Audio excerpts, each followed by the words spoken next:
Good morning, friends. We are the people of God, scattered in body but gathered in spirit and deployed for the work of Christ in the world. I'm grateful this day for the gift of worship, for the certain promise that God is with us wherever we are, wherever we may go, for the promise that binds us to one another across time and distance, for the promise that gives us the courage to go boldly and go together where God leads. I give thanks for this church, for Second Presbyterian Church that remains so active and full of life, and I give thanks for you, for your faithfulness. Speaking of a church that is full of life, here are just a few examples. Tomorrow, in a tradition that extends back more than 2 decades, we will welcome our new Lake Fellows, Lex Allum and Kelly Spencer, to the staff of Second Presbyterian Church.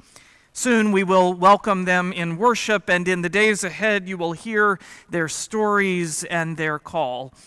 We look forward to welcoming Kelly and Lex to the Second family. This afternoon, our youth ministry team will host a virtual open house for middle and high school students and their parents to discuss fall programming.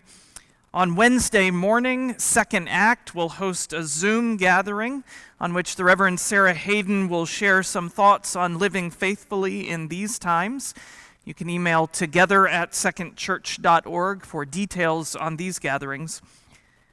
I would remind you that the Northside Food Pantry continues to provide vital assistance, warmth, and compassion to our neighbors in need. And yes, there's more, so much more. You can always find out the latest at secondchurch.org or through our Monday and Thursday emails, which you are invited to subscribe to receive. If I were to be asked to describe what makes the Christian way of life distinctive, I think I could do it with this one word: gratitude.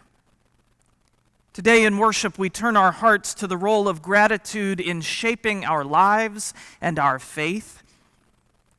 And speaking of gratitude, I want to share my own deep thanks and the gratitude of our whole church family for the beauty and excellence that Dale Caldwell has offered us as our guest organist this summer.